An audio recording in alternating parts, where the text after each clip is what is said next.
quero falar hoje sobre o que significa viver no centro da vontade de Deus. Eu escolhi esse tema porque eu acredito que nós precisamos entender na nossa espiritualidade o que é verdadeiro, o que é vivo, e o que na nossa espiritualidade é apenas uma frase de efeito. Às vezes nós temos nas nossas práticas, ou nas nossas conversas, ou nas mensagens que a gente troca de WhatsApp, certas e determinadas frases e declarações que a gente supõe ou a gente aceita acriticamente, quer dizer, não faz uma crítica à frase, e ela parece, num primeiro momento, que é uma frase boa, é uma frase interessante, é uma frase espiritual, mas que, no fundo, ela pode representar um problema, ela pode ser, na verdade, um jugo, ela pode ser, na verdade, um empecilho, uma barreira para a nossa espiritualidade. E essa frase, eu quero viver no centro da vontade de Deus, ela pode ter muitos significados, ela pode ter muitos desdobramentos, e pode ser uma frase não boa, ela pode ser uma frase ruim, se a gente não souber entendê-la de verdade. Mas eu quero ler, apenas à guisa de ter uma base para a gente meditar, uma frase de Paulo, que se encontra em Romanos capítulo de número 12, o versículo de número 2, que diz assim: não se amoldem ao padrão deste mundo, mas transformem-se pela renovação da mente, para que vocês sejam capazes de experimentar e comprovar a boa, agradável e perfeita vontade de Deus. Antes de começar a lidar com esta questão em si, eu preciso estabelecer alguns pressupostos. Em outras palavras, antes da gente pensar na questão, a gente vai lançar alguns alicerces. Vamos lançar algumas premissas, sobre as quais a gente vai tentar erguer o nosso pensamento hoje à noite. Primeira premissa, primeiro alicerce, primeira pedra que a gente joga aqui hoje para a gente começar a pensar. Deus deseja que nós cresçamos em nossa humanidade. Qual é o desejo de Deus para mim e para você? Para toda a raça humana?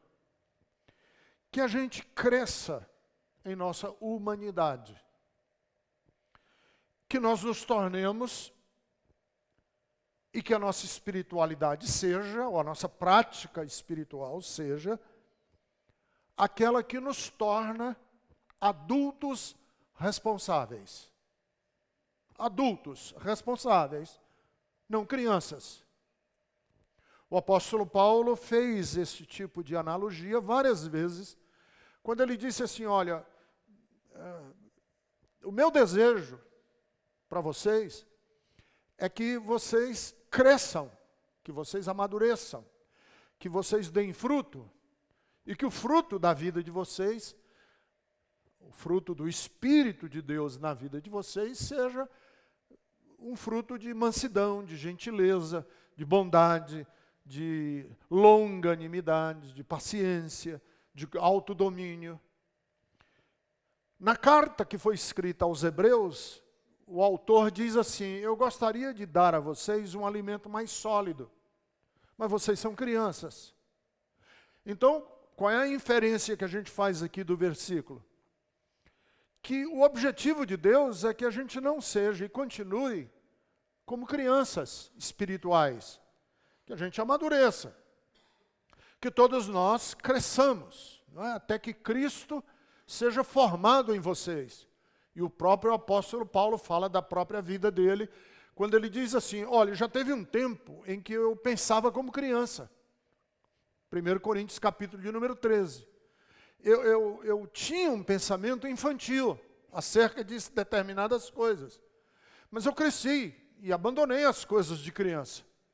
Então o objetivo de Deus para todos nós é que a gente cresça, que a gente amadureça, que a nossa espiritualidade nos torne, e aqui é importantíssimo, o que eu vou dizer agora, porque também é uma frase de efeito, é uma frase bonitinha, que a gente às vezes aprende nos meios religiosos, é que eu estou cada vez mais dependente de Deus. Não, está errado.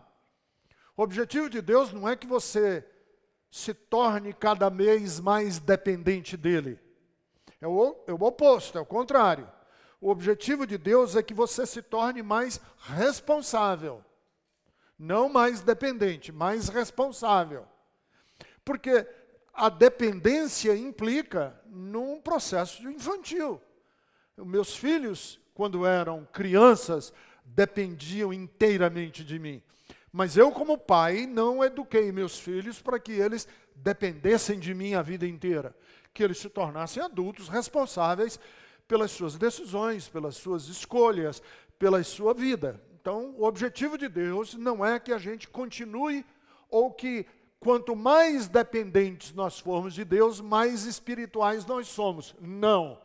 Quanto mais responsáveis, mais espirituais nós somos.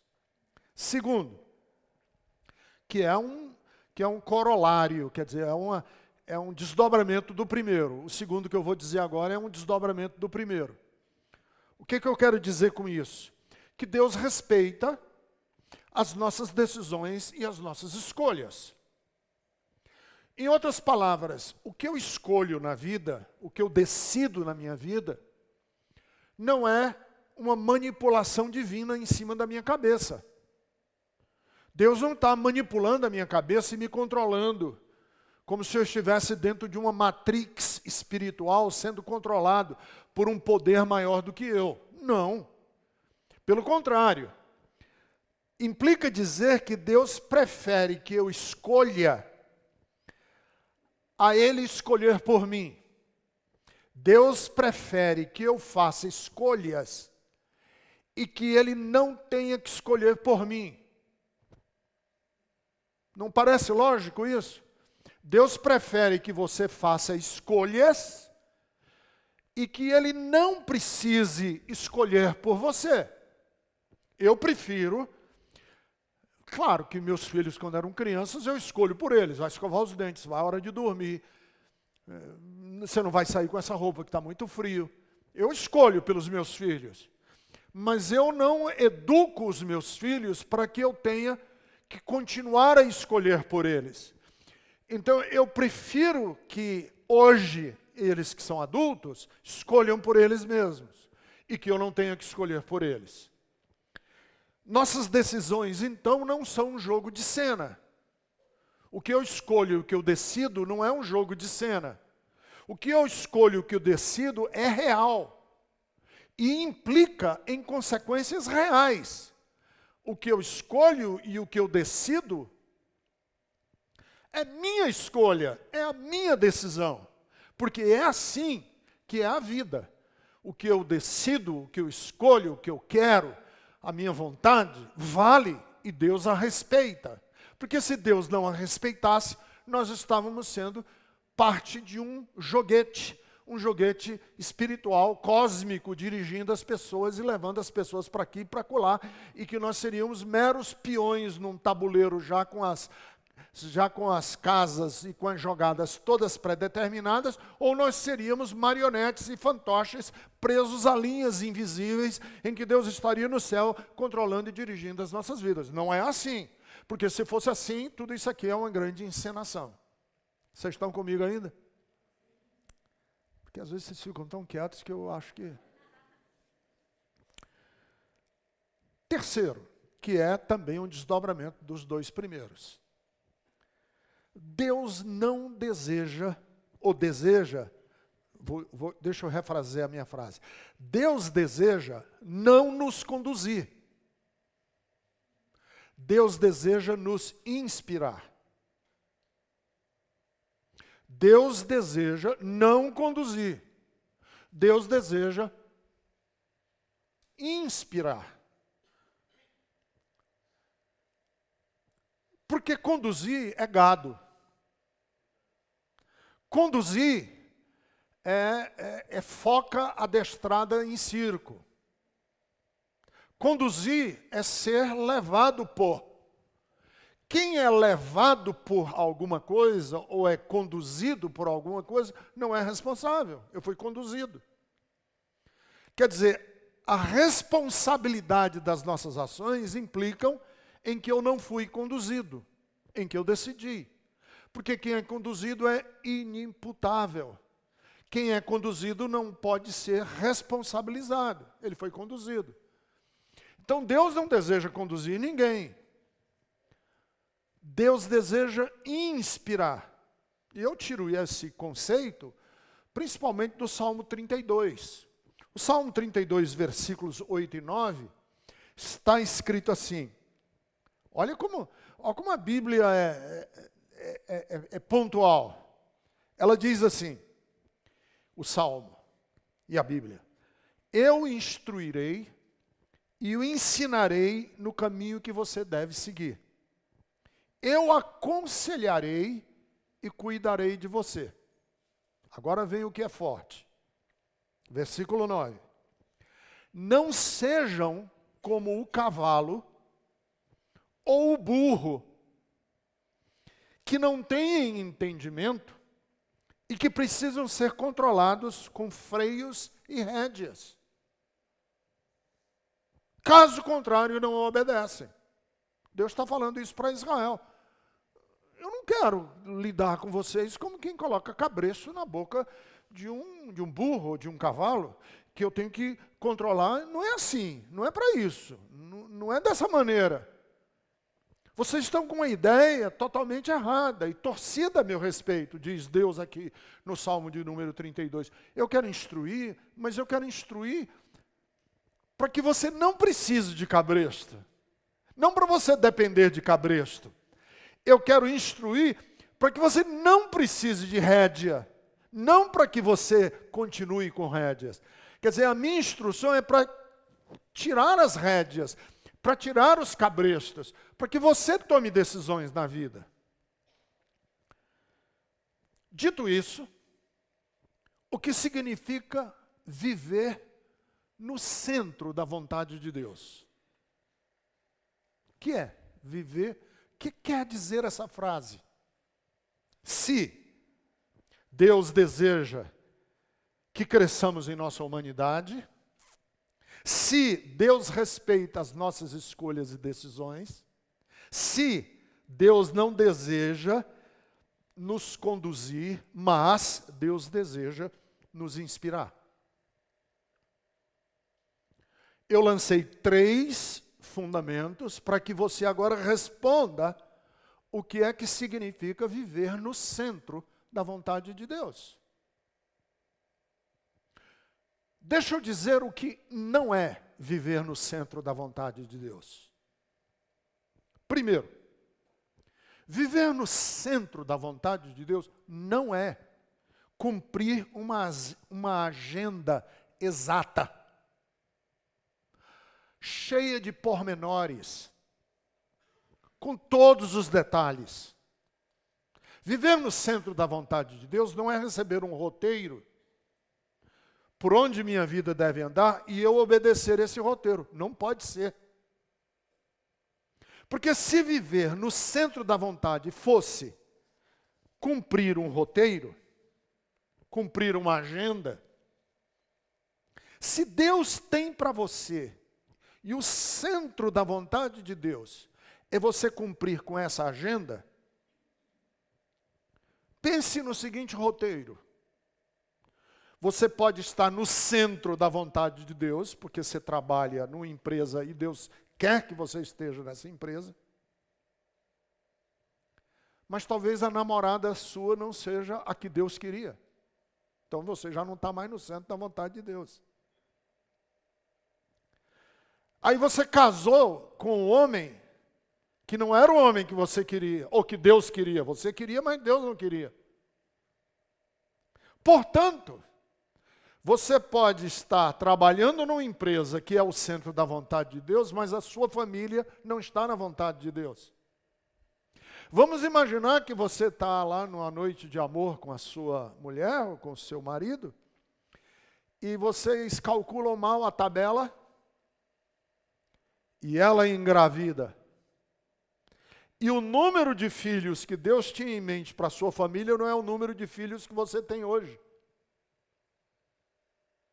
Então você está casado com uma pessoa que pode ser a pessoa que Deus queria, mas o número de filhos que você tem não é o número que Deus queria. Você pode estar casado com uma pessoa que Deus queria, ter o número de filhos que Deus queria, mas talvez a cidade que você mora não fosse a cidade que Deus queria. Você pode estar morando na cidade que Deus queria, com o número de filhos que Deus queria, com a mulher que Deus queria, mas a igreja que você frequenta não é a igreja que Deus queria. Imagine que loucura seria nós termos que controlar todos os detalhes da nossa vida para a gente não fugir do alvo, do centro da vontade de Deus. Isso seria para nós um peso, uma tormenta. Seria angustiante, a gente não ia viver nunca, porque nós temos que estar todo o tempo preocupados se aquilo que a gente está fazendo, se aquilo que a gente fez, se aquilo que a gente comeu, se aquilo que a gente bebeu, se por onde a gente andou, com quem a gente conversou, é o centro da vontade de Deus. Seria horrível. Seria um fardo insuportável viver assim. O que não pode ser a vontade de Deus? Não pode ser uma obediência irrestrita a tudo que Ele mandar. Uma obediência irrestrita. Eu estou no centro da vontade de Deus. Por quê, Ricardo? Porque eu obedeço com todas as vírgulas e ponto e vírgulas e tios e cedilhas, tudo o que Deus mandar. Seria terrível. Porque primeiro a gente tem que ter certeza que Deus está mandando. Segundo, que nós estamos conseguindo cumprir. E cada vez que a gente não conseguisse cumprir, ou não deixasse de entender e aprender e ouvir o que Deus está mandando, a gente estaria fora da vontade de Deus. Deus teria que nos revelar o tempo inteiro, constantemente, cada passo da nossa vida. E nós teríamos que tomar cuidado para não divergir 1 milímetro dessa vontade revelada de Deus para as nossas vidas. Então não pode ser uma obediência irrestrita a tudo que Deus mandar. Então, Ricardo, o que é estar no centro da vontade de Deus? Dito isso que você acabou de dizer, o que é estar na vontade de Deus? Primeiro, estar no centro da vontade de Deus é adotar os valores que podem tornar a minha vida digna. Os valores que vão orientar as minhas decisões. Os valores que vão orientar as minhas escolhas. Um homem e uma mulher está na vontade de Deus quando ele tem valores, e esses valores guiam dirigem as escolhas o que ele faz na vida. Eu gosto de brincar e dizer assim, a vontade de Deus, uma brincadeira minha, é quando a gente adota um kit coerência. Sabe, um kit, não tem um kit de primeiros socorros? Tem um kit de coerência na nossa vida. O que é um kit de coerência? Ricardo, eu estou querendo casar com esse homem. E eu queria um conselho para você, para saber se essa pessoa é da vontade de Deus. Vamos imaginar que a Maria vem conversar comigo e ela está querendo casar com o João.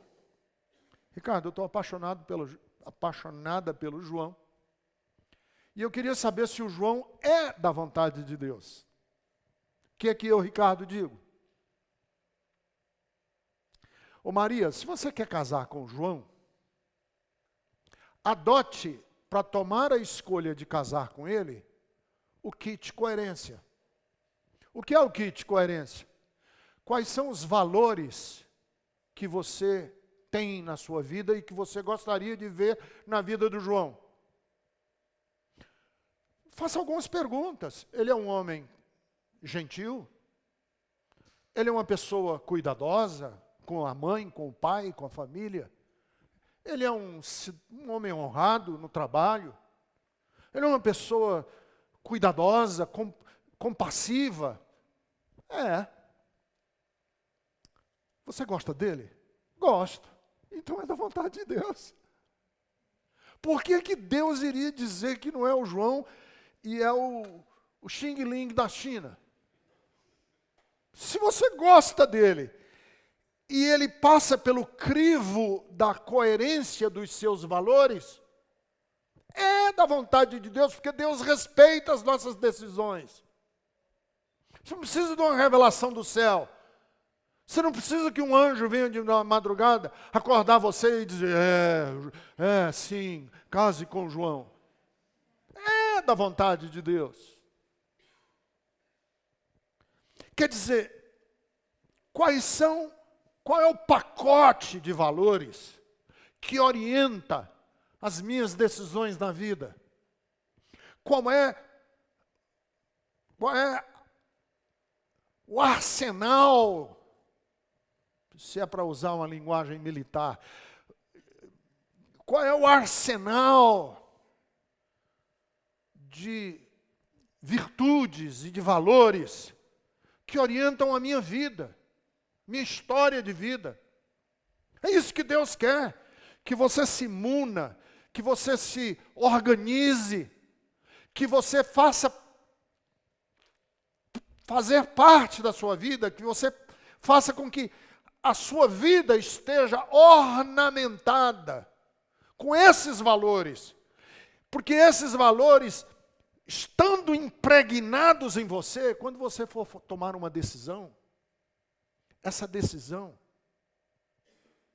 sendo louvável, de boa fama, bonita, elegante, é da vontade de Deus.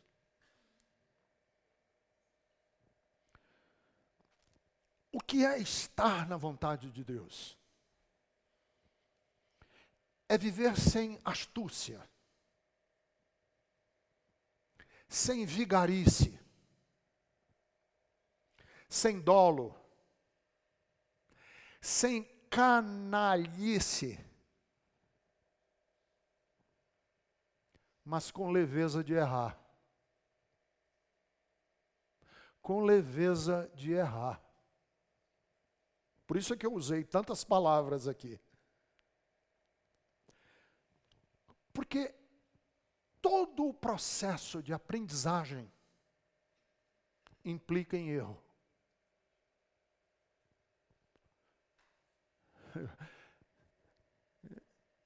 Eu me lembro quando eu me aventurei na minha juventude, que eu sou totalmente incapacitado para música, mas eu resolvi que eu ia aprender música. Eu me matriculei numa escola de piano, que eu estava também, na época, numa escola de datilografia. E quando eu cheguei lá no piano da minha professora, que era uma senhorinha, eu batia nas teclas do piano igual como quem bate naquelas máquinas velhas de datilografia. E a mulher dizia, você vai acabar com o meu piano, você vai acabar com o meu piano. E eu desisti. Desisti de aprender porque eu não estava disposto a passar pela fase do erro. Se você quer aprender inglês, falar inglês, você tem que passar pela fase do erro. Pela fase do erro. Quer aprender a dirigir? Vez por outra a gente vê autoescolas na rua que tem escrito no para-choque traseiro. Tenha paciência, estou aprendendo. Tudo na vida é um processo de erros e de aprendizado. E isso Deus leva em conta não para nos culpar, mas compreensivelmente para nos ajudar a sermos mais maduros.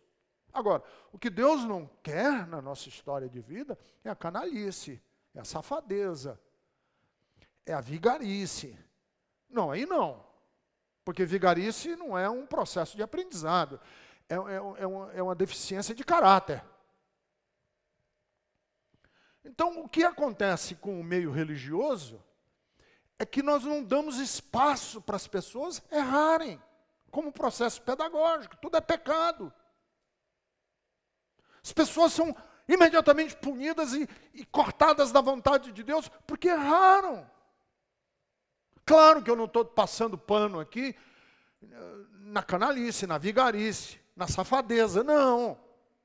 Eu só estou dizendo é que tenha paciência com você mesmo ou com você mesma. Porque Deus tem paciência. Ele é como um pai que ajuda o filho a levar os primeiros tombos, a aprender a andar de bicicleta e cair, a dirigir e às vezes ralar o para-choque do carro, porque ele está aprendendo a conjugar o verbo errado, a ser um pai, muitas vezes com problemas na sua paternidade, porque é a primeira vez, eu brinco sempre com as pessoas dizendo assim, todos nós somos amadores na vida, porque está todo mundo aprendendo. Eu estou agora aprendendo a ser um cidadão da terceira idade. Estou aprendendo, nunca fui dessa idade. Tenho que aprender. E aprender a ser pai, e aprender a ser avô, e aprender a ser um pastor para o tempo que nós estamos vivendo. Cada vez a vida vai se impondo e nós estamos num processo de aprendizado, e nesse processo de aprendizado, às vezes a gente erra, às vezes a gente tropeça, às vezes a gente diz coisas que não devia dizer. Por isso nós temos que ter paciência uns com os outros, com a mesma paciência e com o mesmo amor que Deus tem para conosco. O que é viver no centro da vontade de Deus? Vá viver.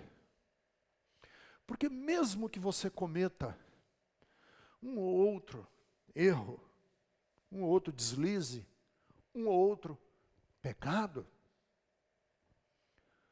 a mensagem de Deus para nós é, eu estarei por perto, para ajudar você a se levantar, a continuar, porque o meu projeto é que você cresça nessa fase em que você ainda está tropeçando aqui e acolá. Terceiro, o que é viver no centro da vontade de Deus?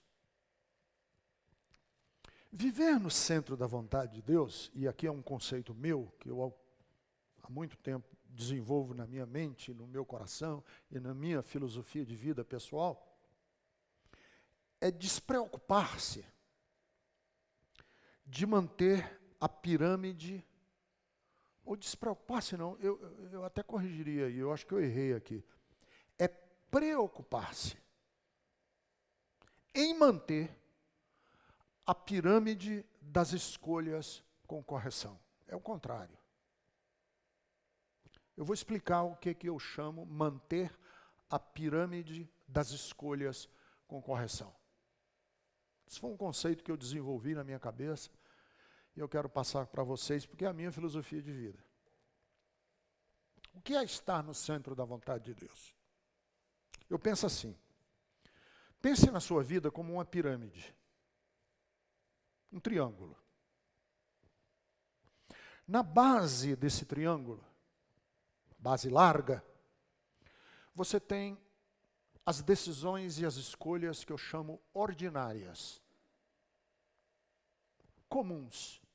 As escolhas comuns que a gente faz na vida. Por exemplo, eu vou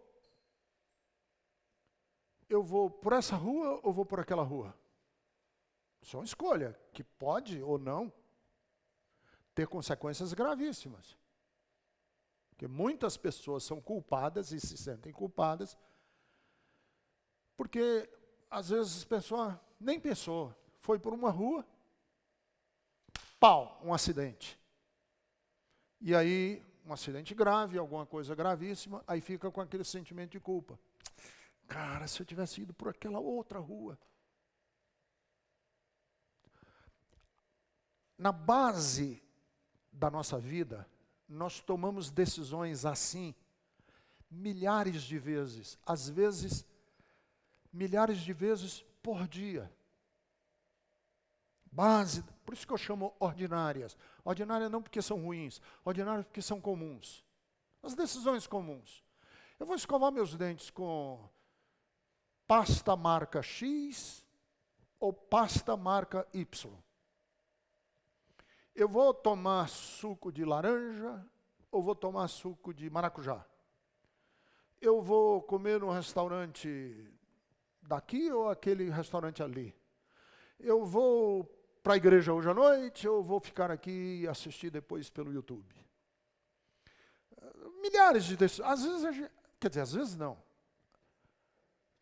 Grande parte dessas decisões estão aqui na base da pirâmide. A gente não pensa.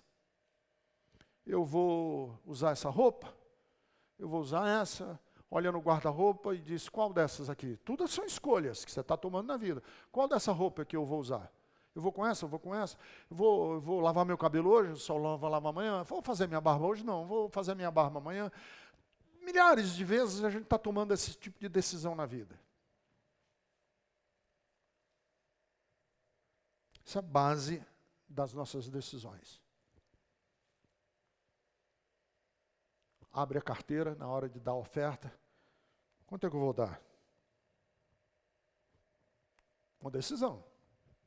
Todos nós estamos tomando decisões o tempo inteiro.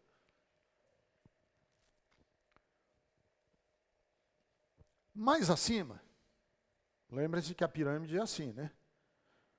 Segundo estágio das decisões da pirâmide são as decisões que eu chamo essenciais.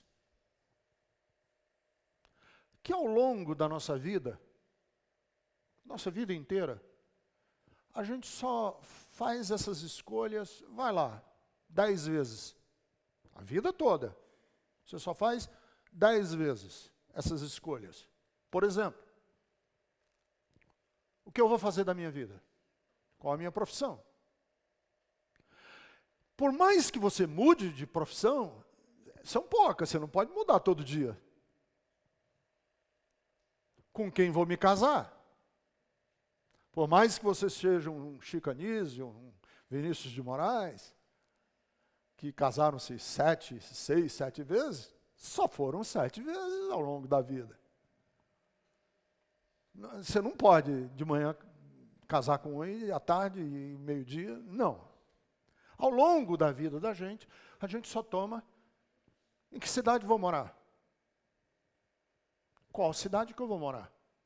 Por mais que você diga, eu já me mudei tantas vezes, mas foram poucas.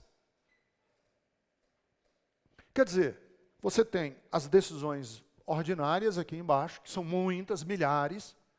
Você tem, mais em cima na pirâmide, as decisões essenciais. E no topo da pirâmide,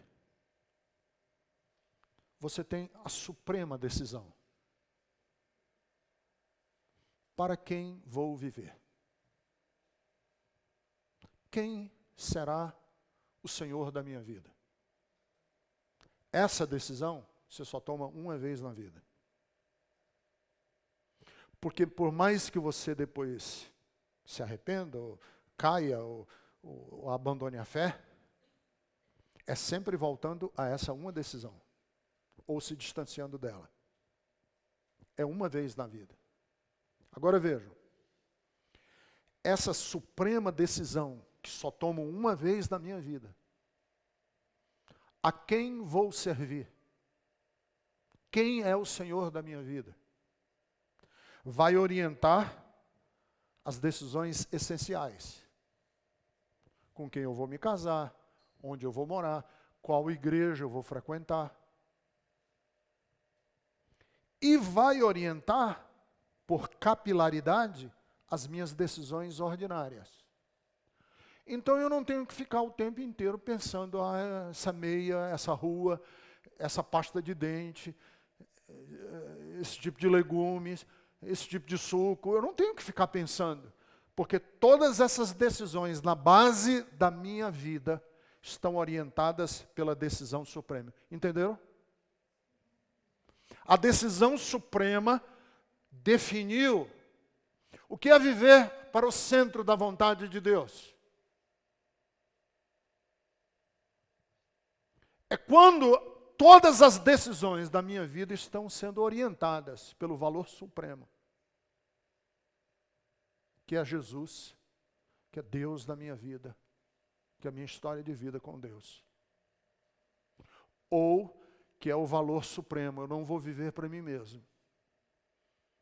Eu vou viver não... Veja como se infiltra. A decisão essencial. Qual a minha profissão? O que eu vou fazer da minha vida?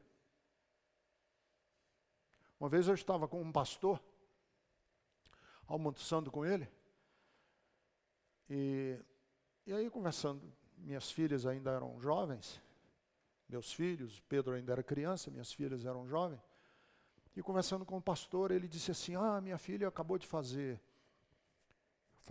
medicina, mas não passou para medicina. Passou para farmácia. Aí ele olhou para mim e disse assim, você sabe, né? Dá dinheiro também, né?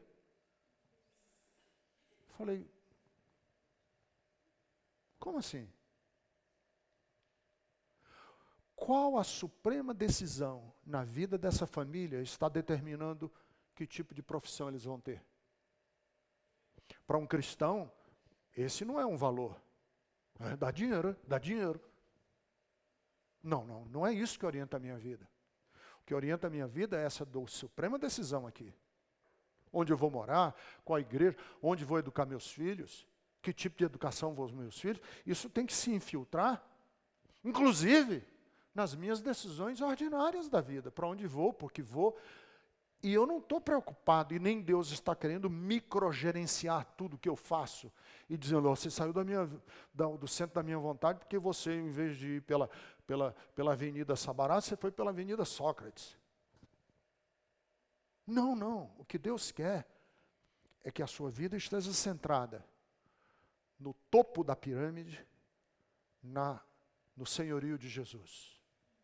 Tu és o Senhor da minha vida, e os teus valores, os valores do Sermão do Monte, os valores que aprendi da tua vida e das tuas palavras, são os valores que orientam as decisões que tomam aqui, essenciais, as 5 ou 10 que eu vou tomar ao longo da minha vida inteira, e as milhares de decisões que eu tomo no pé da minha pirâmide, que nem penso sobre elas. Portanto, estar no centro da vontade de Deus é, primeiro, adotar os valores que tornam a vida digna.